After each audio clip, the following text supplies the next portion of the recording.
We've looked at a ton of official Pokemon strategy guides through Nintendo directly or a third-party company like Prima, but did you know that there are a ton of weird, unofficial guides to various Pokemon games you can find online? I'm not really too sure on the legality of this, so I picked up the funniest looking unofficial Pokemon strategy guide I could find online, which happens to be for Pokemon Brilliant Diamond and Shining Pearl. As of recording this, there isn't an official guide for Brilliant Diamond and Shining Pearl yet, but as you can see from this one, the cover features iconic Generation 4 Pokemon such as Dialga, Palkia, Turtwig, Piplup, and who can forget Mega Tyranitar. The graphic design done for this cover is definitely graphic design. And on the back of the guide we have, oh, well, didn't expect that.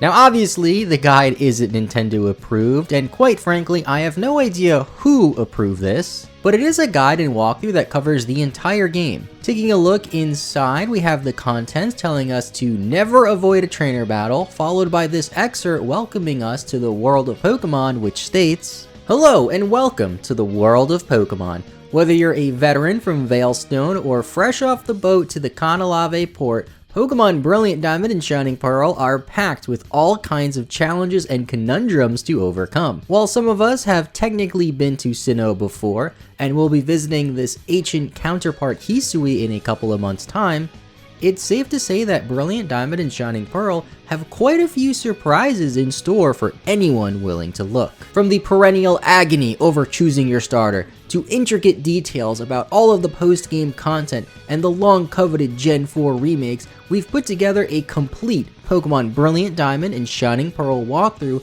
to answer any queries you could possibly have, regardless of whether you're having serious trouble with the latest Pokemon games or you're simply in need of a helping hand. To get back on track, we've got you covered. That's probably the most coherent page in this entire book, as it just gets weirder as we progress. And it then details the starters a bit and says that our starter choice doesn't really matter. What is important is you honor your decision by keenly constructing a group around it. And to be honest, I couldn't think of a better way to write that. It then explains how the EXP share works on all Pokemon, and how the Grand Underground is worth exploring immediately to find a lot of Pokemon, and it genuinely feels somewhat like cheating. It tells us to never avoid a trainer battle, and this is the brilliant standard of Pokemon. It has some details on each of the three starter choices, starting with Chimchar, saying back in 2006, Chimchar was the most unpleasant beginning of each of the three starters. Presently, in any case, it acquires Power-Up Punch at level 12, which turns into a stab move when developed into Monferno at level 14. It then explains how Chimchar is especially strong later on in the game. However, by the 6th Rec Center, it gets a large portion of its utility back. Now I'm gonna assume by Rec Center it means gym? And there's some other weird choices of words as we progress through the guide. For Piplup, it explains how Empoleon, Piplup's last advancement, is by a long shot the most grounded of the three starters with regards to taking on the Pokemon League. For Turtwig, it states how it's kind of in the middle of the three starters, and it's lethargic and massive, yet not exactly as much as Empoleon. It hits hard, however it's not even close to as quick as Infernape. It's best utilized as an excellent filler Pokemon that you fabricate your group around, the center player who doesn't do all that amount yet arranges the remainder of the crew. I'm just gonna take that to mean don't pick Turtwig, because I don't know what that last part of that sentence means. On the following page, we see some information about Twin Leaf Town, which allows us to start our journey. So with all that out of the way, let's load up a brand new save file of Pokemon Brilliant Diamond and hammer away at it the way Nintendo didn't intend it, I guess. Starting off in Twin Leaf Town, as you can see from this screenshot, we have no color because that was just out of the budget, I guess. And after talking to our ma'am, we make a beeline to our adversary's house. If you're wondering why I'm saying sentences very strangely, I'm just reading most of them verbatim from this guide. Our rival is somewhat of a meddler and undeniably more muscle than minds, so they simply kind of burst out of their entryway with a thud. What's more, dash back inside. Follow them in and head up the steps and watch as they threaten to find you $1 million on the off chance that you take too long to even consider meeting them north of the town. Once we meet our rival at the lake, which I named Nintendo, by the way, we get ambushed by some Starlies and have to battle them with one of these three Pokemon that are just laying around. I of course pick Piplup since the guide made it seem like it was the best of the three, and then after that we meet Rowan and get confronted by him as he tells us to meet him at his lab in the next town.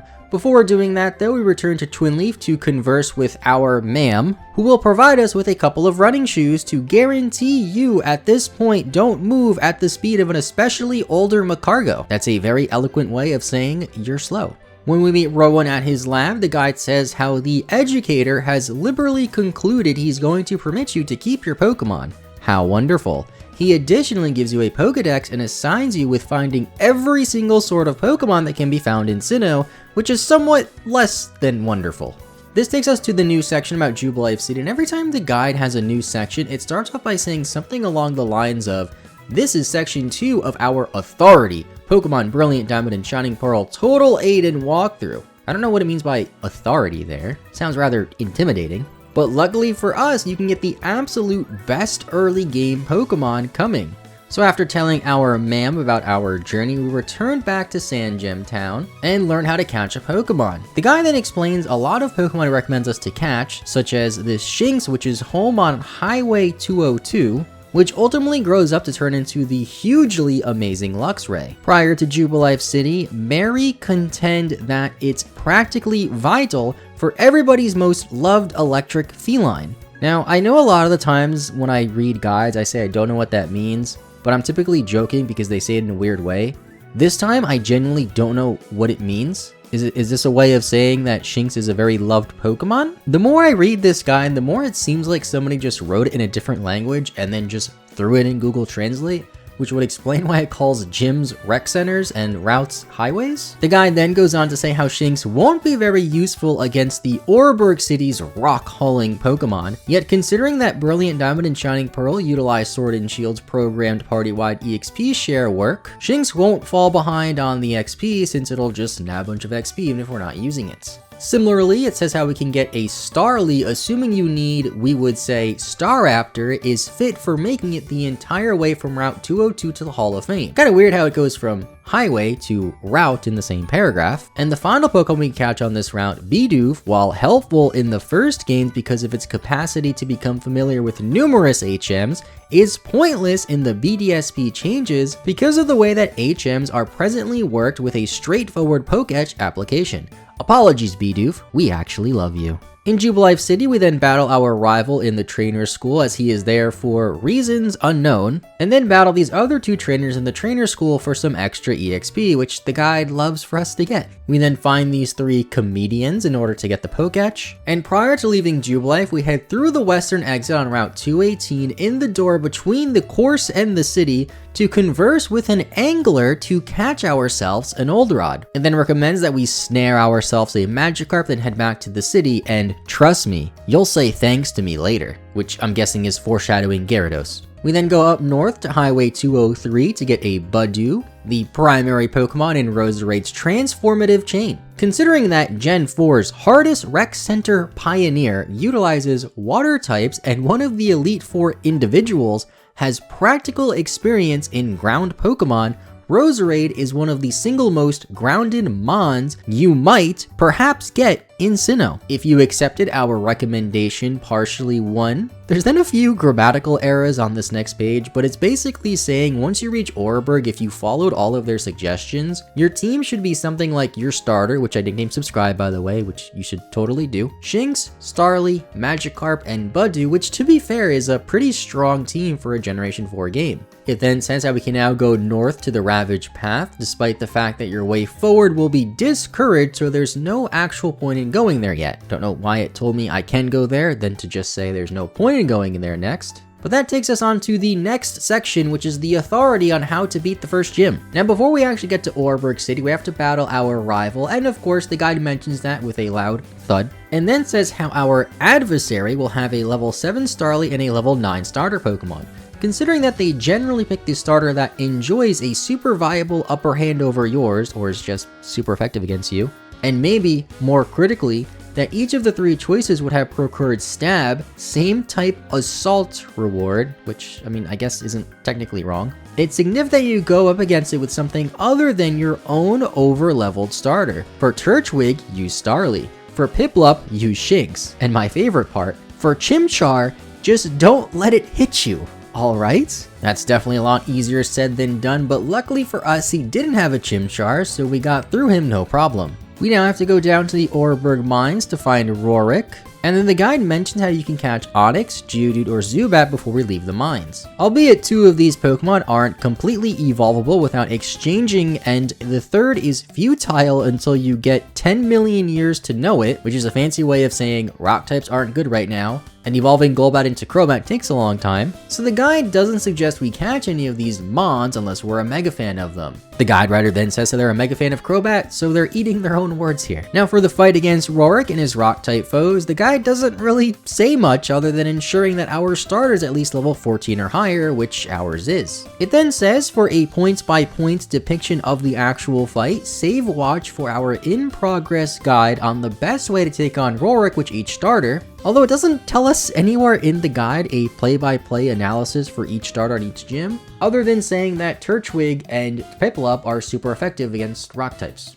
Nonetheless, we hammer away anyway to get the Coal Badge, and on top of the identification, Rorik gives us the TM for Stealth Rock and some stickers. So for the guide, really hasn't been bad at all, it's just very strangely worded. After bulldozing Rorik, the guide wants us to head towards Floroma Town. We're interrupted by some Team Galactic snorts, as the guide calls them, which we have to dispatch with the help of Dawn. It also states how some areas around here aren't accessible until we get a bike a little bit later on, which is a real pain in the arse. Yes. On this route, we get to see Aroma Lady Taylor, and if you've seen my trade-only Nuzlocke I did a couple of weeks ago, linked in the description by the way, you'll know why I'm pointing this battle out. Once in Floroma Town, the guide mentions Team Galactic and the Valley Windworks Team Galactic takeover in this obvious bad sport style. It then says, "You look well hard," which I'm guessing is in reference to the keys we have to find, because as is normal in a Pokemon game, it is our job to thump the evil team and save the Honeyman. Piplup and Starly evolved around here, then into the Mars battle, Shinx also evolves. The guide suggests Monferno or Machoke for her Purugly, but didn't mention where we can catch a Machoke, so I just used the other Mons on our team to lay waste to her team.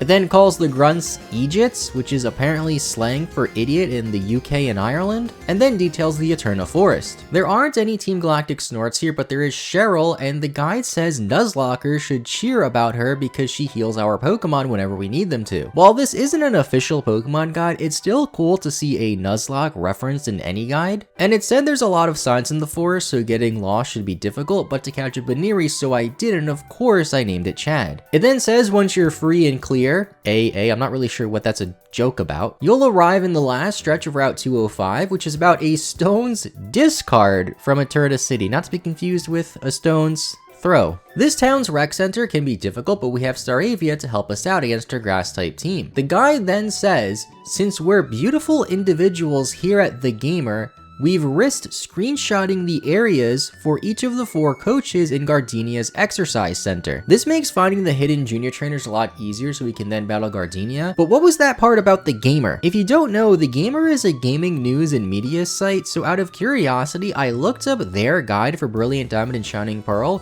and found a nearly identical guide on their site to the one that I have in this book that I bought. The only difference is the one on their site is not in broken English, it has a different author, the writing in general is just better, and it even has the same screenshots. I'm guessing somebody found this guide online and then translated it into another language, then translated it back to English, and somehow got away with selling it on Amazon. I'll link the original guide written by The Gamer in the description, as it's actually quite good, compared to the physical book that I have, which is written rather poorly. This also explains why the physical guide that I have doesn't list all of the items you can find or highlight battles too much, since that's on a different section on the Gamer's website. The book that I have even credits a different author, but it's literally the same exact guide that the Gamer posted, just with some very weird changes.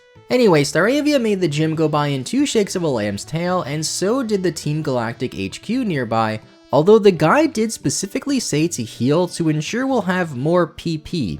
Isn't that so? One funny thing I noticed is the guide did suggest that we use a rock-type Pokemon like Geodude for the Team Galactic fights, but earlier on in the Oreburgh Mines, it advised against catching a Geodude because we can't fully evolve it without trading. Shockingly, we aren't out of the drawing dish yet. We need to get a bike, and I of course pick the piss bike because piss bike is the best bike. Then we cruise down Cycling Road and never turn down a coach fight here. This leads us through Mount Coronet to meet Galactic Manager Cyrus. After he runs through certain statements from the Wikipedia page for agnosticism, yes, I had to look that up too, you'll be allowed to advance towards the opposite side and into Hearthome City. There isn't much to do here besides a rival fight, and the guide here says, we're not prepared to confront the gym yet, however, don't think to back out of resentment. Head into the contest hall itself, you'll be welcomed by an agreeable face, your ma'am. Once you're done getting up to speed, head towards the southern piece of the city to see your adversary, who will provoke you to one more match on the grounds that clearly that is their main event. In this occurrence, they'll have a level 19 Starlight and a level 21 starter in its center transformative structure, just as two of either Roselia, Weasel, or Ponyta, relying upon your starter decision. Not very decrepit. I'm not entirely sure what that means either, but as we continue eastward, we see the Lost Tower, and the guide says how we don't have to do it right now, but we can do it now for the type of person who likes to do things as they're in front of us, rather than holding it off for later. Since we need to go through this tower anyway to get the Strength HM, I just do it right now, and quickly pass through Solician Town since the guide doesn't mention much to do here besides check out some of the unknown. This leads to some trainer battles, and eventually into Veilstone City. The guide references the department store and the giant galactic building, but says not to visit them yet because we cannot manage the cost of anything a normal Pokemart wouldn't sell. At this point of the game, we have a decent amount of money, so we can buy nearly anything we want, but I just set our sights onto Maylene's fighting type rec center next, or should I say exercise center, since it says exercise center instead of rec center this time. Maylene's gym is brimming with individuals with dark belts. They're scarcely raising fairies, which yeah is true because it's a fighting gym, not a fairy type gym.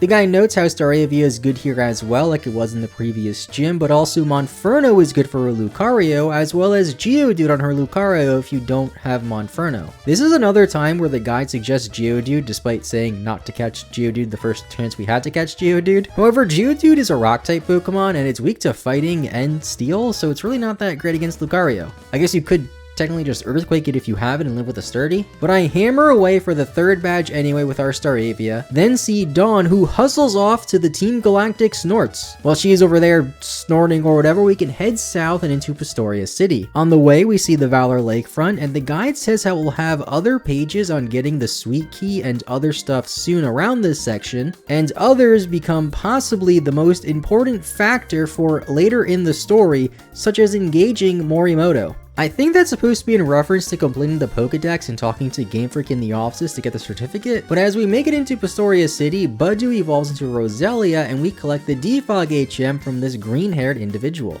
Now that we have the third rec center identification, we can take on Crasher Wake. Roselia and Luxio evolved around here, which is great since the guide directly suggests using Luxray and Roselia with Giga Drain for this gym, which Roselia learns at level 30. These two Pokemon fare well against Crasher Wake, this gym's Exercise Center Pioneer. For Crasher Wake, this gym's Exercise Center Pioneer, the guide also says, all things considered, possibly that is not reasonable assertion. Likewise, with most neighborhood exercise center pioneers, Crasher Wake is a famous person among the residents of Pastoria. Working water Pokemon, you may figure Wake isn't going to pack an over-the-top punch. No one at any point experiences difficulty with Misty, and Wallace is customarily considered to be one of the most fragile last exercise center forerunners in the whole series. Wake, in any case, is made of various stuff to his fluid partners. As he plainly stares before you fight, he definitely plans to pull you under. I just do what the guide says, use Luxray on Gyarados and Roselia for the Quagsire to fundamentally dominate the match easily. With our fourth badge, Rec Center Identification, we can chase down this Galactic Grunt and dispatch our rival again. This completes section 10 of the guide, and on the next page starts section 14, which takes us to Snowpoint City. The guide just skips 2 whole gym badges like that, although the proper guide on the gamer's website still has them there. I just do the next 2 gyms on my own though, since I want to follow this guide as closely as I possibly can, and I pretty much can't beat the game unless I do this, so even though the guide doesn't say anything, I still do it. I even checked farther back in the guide to see if maybe the sections were put out of order or something, but no, it's just missing these 3 parts for no reason. I did find this blurb on the very back of the guide about the author though, which reads, "About the author. When I finding new tricks, tips, and strategies to beat each other, they came up with brilliant idea. Let's take these hours of gaming expertise and share these skills with like-minded people." At that moment, the Pokemon Brilliant Diamond and Shining Pearl complete guide and walkthrough were born, with more exciting gaming books being developed in the lab as we speak. I am creating a buzz in the gaming guide publishing world, with a groundswell of followers anxiously waiting for my new releases. Now that's a pretty great quote, broken English and all, but it would mean a lot more if the physical guide that I have wasn't, allegedly, please don't sue me, just taken from the gamer's website. Now, I personally have no idea what it's like to have somebody on the internet find your content, copy it, and then just claim it as their own, but I digress. While playing through the game guideless, getting the next 2 gym badges, my game did randomly freeze when trying to get into a battle, so I had to reset. And thanks to autosave, I wasn't set that far back at all, so I could chase down the grunt, go see Cynthia's grandma in Celestic Town, go back to Heart Home City to get the 5th Rec Center identification from Fantina and her ghost-type Pokemon, then surf on over to Kanalave City to lay waste to Byron's intrepid team of steel types in 2 shakes of a lamb's tail with our new Empoleon. Staravia also evolved into Staraptor in this process, and finally we're at a point of the game that the guide actually starts to cover again. Pretty big jump from Crasher Wake to here, but we fly back home to see our ma'am, then go to the nearby lakefront to help out Dawn, defeat Galactic Commander Mars, and these grunts around here were nothing to telephone home about since writing to home is just too outdated now. Now we can dare to the 3rd of the lakes, which is in the north of Sinnoh. We have a long trek to Snowpoint, and the guide writer really doesn't like this long trek, constantly complaining about it, but we have to go through Mount Coronet to get there, where Feebas produce, and in the snowy area of Route 217.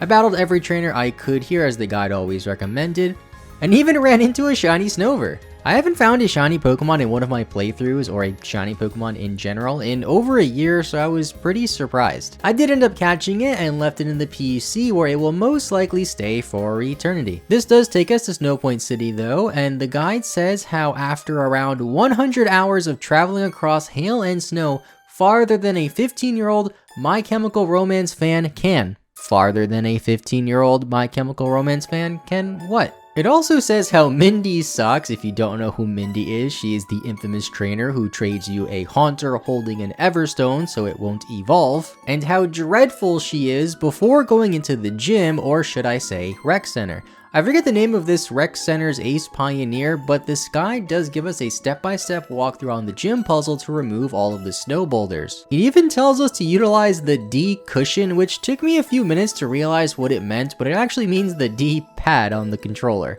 For this ice-type pioneer fight, the guide just suggests close combat, which Staraptor has, but our Baniri has Drain Punch too, which I've been using quite a bit as of recently. After defeating her, we then see our rival Nintendo at the last lake and see how useless they are as they couldn't even beat Jupiter, so now we have to clean up his mess and invade the Galactic building in Veilstone to stop their evil plans. The first thing we do here is get the key from the snort outside the building, and I'm now just realizing that it calls grunts snorts because grunt and snort can be synonymous if you use it in the sense of like noses and sounds you can make. That's a really weird way of putting it, but I think you know what I mean. But in the context of referring to them as evil henchmen, calling them snorts is just funny. For this admin battle here though, Cyrus is shaking up a level 40 Murkrow, a level 40 Golbat, and a level 43 Sneasel as Luxray Electric assaults his Pokemon while Baniri uses 4 times super effective fighting moves on the Sneasel. We get a Master Ball as a reward for defeating Cyrus, and he flees to carry out his evil plans,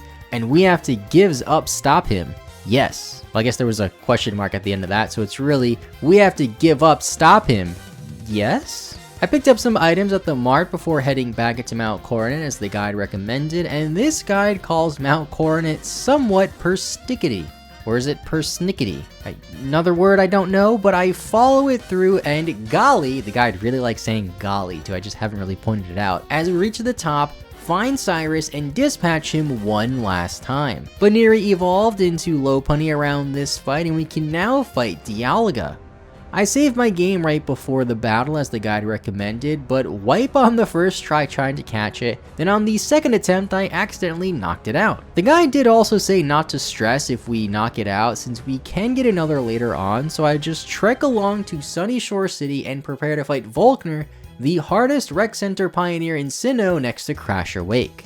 For Volkner's electric type team, or lack thereof I should say, his Ambipom goes down like a sack of flour with any fighting type move. The guide explains how to exploit all the weaknesses on Volkner's team, allowing us to procure our final Rec Center identification. This means we can now head up north to get the Waterfall HM from Jasmine and stock up on some items as we head towards the last stretch of the game. Once you're prepared to shake, return to the ocean side where Jasmine is and begin riding north along Route 223. There are bunches of mentors here, every one of them whom you ought to presumably fight and secure, however means somewhat late levels as could be allowed prior to taking on the Elite Four. At the point where you at last hit a somewhat raised stage with a Mariner, you really want to fight him. Head left and return into the water on the opposite side of the Silver Stone. From here you can begin riding north again until you arrive at a cascade, which you're now ready to climb. Head on up and mend to your party at the Pokemon CE. I don't know why the word center just got cut off there. But once in Victory Road, or Triumphant Road as the guide calls it, just to then call it Victory Road in the sentence following, the guide has a step-by-step walkthrough to make getting through it pretty easily, and at the end of Victory Road, or maybe Triumphant Road, we have one last rival fight. Right, so your Pokemon are totally mended up and you've purchased every one of the things you really want. What's the deal? All things considered, as you can presumably figure from the passage over, it's time for one final hoorah against your adversary. When you converse with the Pokemon League officiators straightforwardly before the entry, your buddy from Twinleaf will thud into you one last time, requesting a definitive fight before you proceed to confront the Elite Four. The following pages then show the potential teams your rival can have depending on which starter Pokemon you picked, something it's never done before. Showcasing teams for important battles is pretty useful, and at least it does do it for the rest of the Elite Four and Champion. It also notes how using a flying type move on his Heracross will be the Beedrill's knees. I see what you did there, guide. And now with our rival thudded out of the way, we can head into the actual Elite Four battles. For Aaron, we have Staraptor to make this go by pretty easily. The guide was real scared of his Drapion for some reason though, but it did suggest we use Empoleon for it, which did work out for us. It also randomly starts talking about Pokemon's base stats a lot, which it really hasn't done throughout the entire guide. So if you have no idea what base stats mean, just being told that Drapion has 95 defense probably doesn't help you out a lot. Second up is Bertha, and the guide says how we can get away with only using one Pokemon against her since her team is very weak to water and grass. Since we have Roselia, a fan favorite of the guide writer, well actually Roserade's a fan favorite of the guide writer, it just never told me how to evolve Roselia, so I never did. Along with our two water type Pokemon and our starter Empoleon and our Gyarados, which we've had since the start, she goes down in 2 shakes of a lamb's tail. Third up is Flint, and his group is stacked with powerhouses. Gyarados works well here as the guide previously proposed Gyarados as one of the most outstanding conceivable Pokemon that you can bring to the Pokemon League. His Drifloon was a bit annoying with minimizes, but I got it low enough to a point where Aerial Ace, a move that doesn't miss, could just knock it out. Fourth up is Lucian, and this is a weird one. It suggests Dark type moves against Mr. Mime, although it would only be neutral, and didn't recommend we use Steel type moves, which would be super effective. It then suggests Larvitar from the underground, although we can't go there and catch one now. Then pictures Mega Tyranitar again. It even says how a Black Glasses boosted Crunch from a Tyranitar would hit Mr. Mime for 288 base damage, but I don't know how they calculated that or what that even means really. With Lucian out of the way now, all that leaves now is the champion, Cynthia. I struggled against her quite a bit and had to rebattle her more times than I would like to admit, and I pretty much just had to end up relying on paralyzing the Spiritomb and then sweeping with Gyarados going for Dragon Dance. Back when we first caught that Magikarp at the very start of the game and the guide said, "Don't worry, you'll thank me later," this is me now thanking the guide later because this Gyarados was very good in the Elite Four. The guide even notes how they also started out with Gyarados going for Dragon Dances trying to sweep, but then got stopped by their Gastrodon because Gastrodon has Storm Drain, which is just immune to Waterfall. And it even has a list of Pokemon at the very back that it recommends for the Cynthia fight, and we have 4 of these Pokemon on our team, which was pretty good. Again, I did still struggle and I was a bit under-leveled, but we got lucky enough with Gyarados to defeat Cynthia, and with that, we beat Pokemon Brilliant Diamond and Shining Pearl. How Nintendo intended. Sort of, although this actually really isn't Nintendo intended at all, since this is just a bootleg guide in a way. Now, the guide itself was actually pretty good for a general guide to play through the game, and the proper version of this guide on the gamer's website is even better because it has less typos and more information. The weird typos in the guide that I have and the choice of vocabulary though made it a lot of fun, and I really do think an explanation for a lot of the weird word choices like rec centers and coaches is a result of the guide being translated to another language and then translated back to English. Now, if you enjoyed this as well and had fun watching it, consider leaving a like, as one like goes a long way, and subscribe for more Pokemon videos. Thank you for watching, have a good rest of your day, and bye bye.